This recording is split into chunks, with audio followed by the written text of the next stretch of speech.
नमस्कार. सुंदर कथांच्या या चॅनलमध्ये तुम्हा सर्वांचे पुन्हा एकदा स्वागत. आजची कथा आणि परत पैंजण रुणझुणले. लेखिका सविता किरनाळे. हो आले ग. गुडघ्यावर एक हात ठेवून उठत निर्मलाबाई जोरात म्हणाल्या. अहो कुठे चाललात? आराम खुर्चीत वाचत बसलेले वसंतराव चष्म्यावरून पाहत बोलले. हे काय आपली सई? बोलता बोलता निर्मलाबाई भानावर येऊन थबकल्या. निर्मला, आता दिवा स्वप्नातून बाहेर या बरं. इथे सई वगैरे कोणी नाही. आता फक्त आपण दोघेच आहोत एकमेकांसाठी. उसासा टाकत वसंतराव म्हणाले. निर्मलाबाई आणि वसंतराव एक ज्येष्ठ नागरिक जोडपं. वसंतरावांना सेवानिवृत्त होऊन 6 वर्ष झाली होती. निर्मलाबाई आपण, आपला नवरा आणि मुलगा इतकंच विश्व असणाऱ्या गृहिणी. मुलगा राकेश अभ्यासात खूप हुशार होता. त्याचे आजोबा नेहमी अभिमानाने सगळ्यांना सांगायचे, माझा नातू एक हिरा आहे, हिरा. बघा कसा एक दिवस गोखले खानदानाचं नाव 7 समुद्रापार घेऊन जातो ते. पुण्यात राहणारं गोखले कुटुंब सुखवस्तू होते. जुने वाडे लुप्त होण्याच्या या काळात त्यांचा वाडा नुकताच नवीन बांधल्यासारखा सुस्थितीत होता. त्यांच्या प्रत्येक पिढीत एकच मुलगा. एकाच अपत्याला व्यवस्थित शिकवून रेघरूपाला लावायचे ही जणू गोखल्यांची प्रथाच होती. वसंतराव हे या प्रथेला अपवाद नव्हते. त्यांनी राकेशला सर्वोत्तम शिक्षण दिले. पुण्यात MBBS केल्यावर त्याने MS करण्यासाठी अमेरिकेला जायची परवानगी मागितली. आपल्या वडिलांचे बोलणे आठवून वसंतरावांनी त्याला 7 समुद्रापार जायची परवानगी दिली. आपला नवरा मुलाच्या भल्यासाठी झटतो याची खात्री असलेल्या निर्मलाबाईंनी हसतमुखाने मुलाची परदेशी पाठवणी केली. 4 वर्षांनी राकेश मायदेशी परत आला. वसंतराव आणि निर्मलाबाईंनी आनंदाने आणि अभिमानाने त्याचे स्वागत केले. आता आईला वेध लागले मुलाच्या लग्नाचे. एक दिवस दुपारचे जेवण आटपून निवांत बसलेले असताना वसंतरावांनी विषय काढला. बाळा, तुझ्या मनासारखे शिक्षण पूर्ण झाले. आता आपण तुझे लग्न, हॉस्पिटल वगैरेच्या तयारीला लागूया. सावरून बसत राकेश बोलला. बरे झाले बाबा तुम्ही हा विषय काढलात. मी तुम्हाला सांगणारच होतो. तिकडे असताना मला सोनिया भेटली. ती पण MS करायला माझ्याच कॉलेजमध्ये होती. आम्ही लग्न करण्याचा निर्णय घेतलाय आणि तिकडेच सेटल होऊ.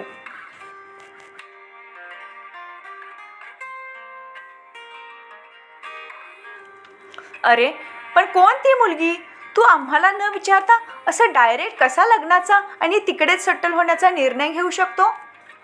कम ऑन बाबा, मला माहीत आहे तुम्ही मला नाही कधीच म्हणणार नाही. कारण आजवर नेहमीच तुम्ही मला सपोर्ट करत आलात. माझ्या सुखातच तुम्ही आपलं सुख शोधता. मग यावेळेसही असेच होणार ना? वसंतराव एकदम शांतच झाले. न राहून निर्मलाबाई बोलल्या. हे बघ राकेश, आम्ही तुला सपोर्ट करतो, तुझ्या आनंदात आनंद मानतो.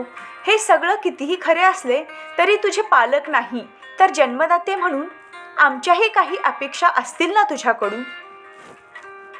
आई प्लीज, आता तू सुरू नको होऊस. मी लहानपणापासून परदेशात सेटल होण्याचं स्वप्न पाहत मोठा झालोय. आजोबांचे बोल खरे करायचे आहेत मला. सोनियाच्या घरचे कित्येक वर्षापासून तिकडेच स्थायिक आहेत. ते मला सगळी मदत करणार आहेत. झाले यावेळेसही पुत्राच्या कर्तव्यावर पुत्रप्रेमाने विजय मिळविला. 2 महिन्यात राकेश सोनियाचे लग्न झाले. फक्त लग्नापुरती भारतात आलेली सून लग्न झाल्या दुसऱ्या दिवशी परत निघून गेली. परत निर्मलाबाई आणि वसंतरावच त्या भल्या थोरल्या वाड्यात राहिले.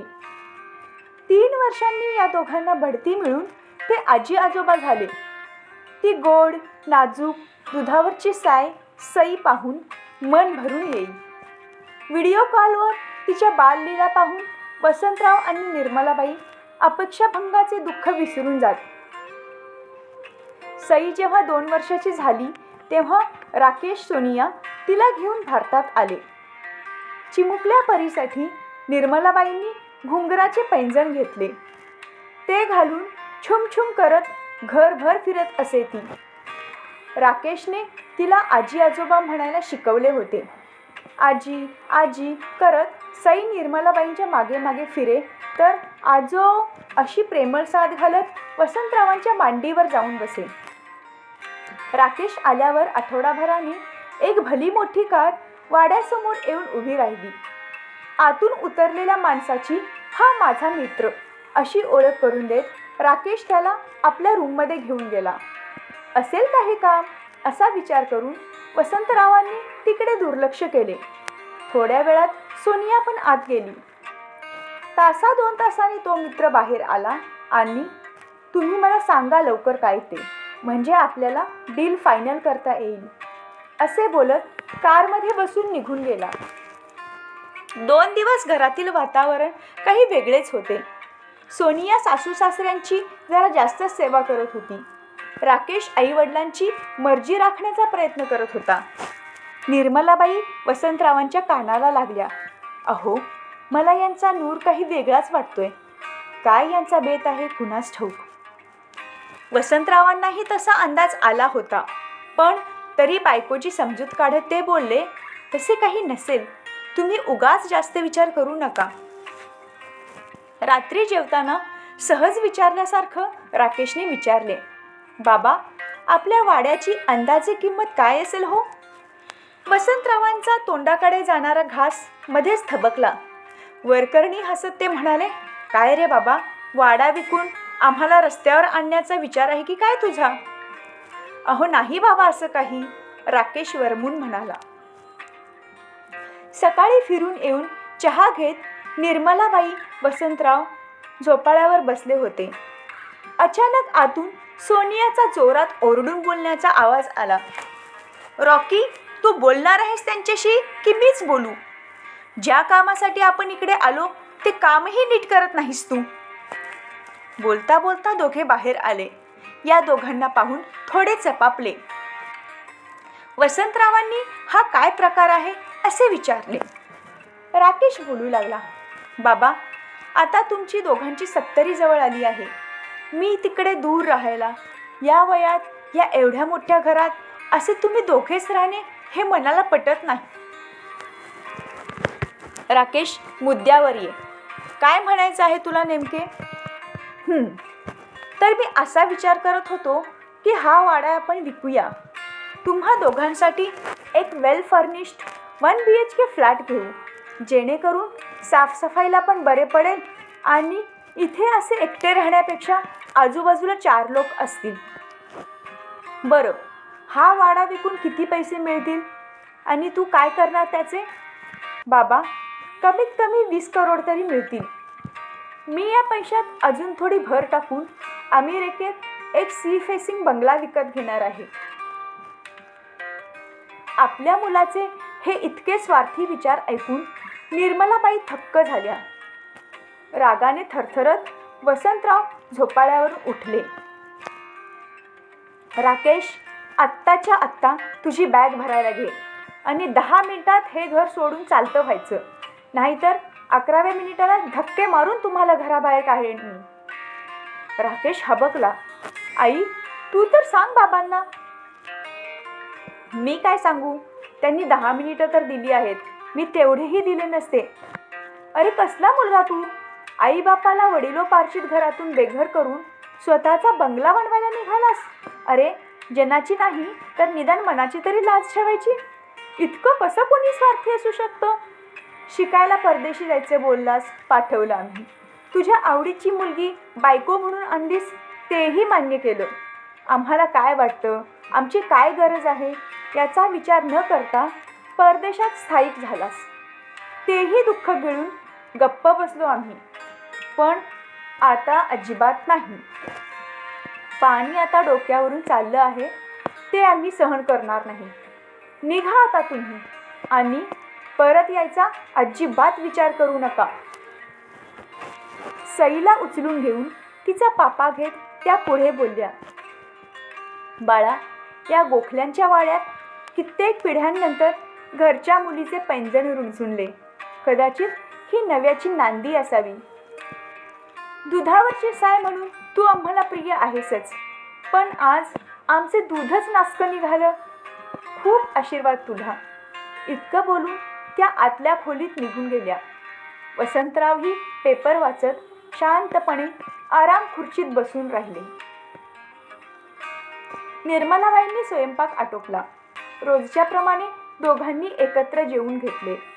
वामकुक्षीसाठी लवंडल्या असताना त्यांना सई हाक मारत असल्याचा भास झाला होता. संध्याकाळ झाली आहे. थोडा चहा टाकता का हो निर्मला? हो हो, आत्ता बनवते, थांबा. दोघे चहा घेत असताना दार लोटून कोणीतरी आत आले. ती एक विशीची मुलगी होती. अंगावर अतिशय साधे कपडे होते. थोडं घाबरतच ती म्हणाली, काका माफ करा, अशी डायरेक्ट घरात घुसले मी. मी इथे पुण्यात नवीन आहे. मी राहायला खोली शोधत होते. तुमचा वाडा दिसला. चौकशी करावी म्हणून आले. तुमच्याकडे आहे का एखादी खोली? वसंतराव ती कोण, कुठली, इथे काय करते वगैरे चौकशी करू लागले. तिचे नाव माधवी होते. ती सांगलीची होती. नुकतेच 18वं वर्ष सरलं म्हणून तिचे वडील तिच्या मनाविरुद्ध तिचे लग्न लावून देत होते. म्हणून ही मांडवातून पळून आली होती. पुण्यात एका कपड्याच्या शोरूममध्ये गावची दुसरी मुलगी काम करत होती. ओळखीने हिला पण काम मिळाले. आता स्वतःच्या राहण्याची सोय पाहत होती. तिची कहाणी ऐकून वसंतरावांना एक कल्पना सुचली. त्यांनी तिला वाड्यात खूप खोल्या रिकाम्या असून ती इकडे राहायला येऊ शकते. भाडे अगदीच मामुले घेतील ते, पण रूम स्वच्छ टापटीप ठेवावी लागेल आणि काही नियम पाळावे लागतील. माधवी आनंदाने त्याच दिवशी राहायला आली. निर्मलाबाईंना समोर बसून वसंतराव सांगू लागले, निर्मला, सई गेली म्हणून तू नाराज होतीस ना? बघ, मी आता तुझ्यासाठी अशा किती सई आणतो ते. मी एक विचार केलाय. आपण वाड्यात माधवीसारख्या गरूज, होतकरू किंवा नोकरी करत एकट्या राहणाऱ्या विधवा, परित्यक्त्या मुलींसाठी नाममात्र शुल्क घेऊन वसतिगृह सुरू करू. त्यांचीही सोय होईल, आपल्यालाही सोबत होईल, वाड्याचा सदुपयोग होईल. निर्मलाबाईंनी आनंदाने होकार दिला. एका महिन्यात वसंतरावांनी आवश्यक ती कायदेशीर प्रक्रिया पार पाडून ट्रस्ट निर्माण केला. आपली सगळी संपत्ती ट्रस्टच्या नावे करून सावली वर्किंग विमेन्स हॉस्टेल सुरू केले. येणाऱ्या प्रत्येक मुलीची काटेकोरपणे मुलाखत घेऊन फक्त अतिशय गरीब, विधवा, वेगवेगळ्या अत्याचारांना बळी पडलेल्या पीडिता अशा स्त्रियांनाच प्रवेश दिला जाईल. कठीण परिस्थितीशी 2 हात करून नोकरी करून स्वावलंबी बनू इच्छिणाऱ्या या बायकांना निर्मलाबाई आणि वसंतरावांच्या रूपात मायेची सावली मिळाली. या दोघांना आपल्या मुलाच्या वागण्याने झालेले दुःख पार नाहीसे झाले. अहो, यावर्षी संक्रांतीचे वाण काय लुटू? निर्मलाबाई वसंतरावांना विचारत होत्या. अगं, चांदीचे पैंजण आपल्या या सगळ्या मुलींसाठी. चल लवकर सराफाकडे जाऊया, खुंटीवरून सदरा काढत वसंतराव म्हणाले. आणि वाडा परत पैंजणांची रुणझुण ऐकून तृप्त झाला. समाप्त. कथा आवडली तर आमचे हे चॅनल जरूर सबस्क्राईब करा. धन्यवाद.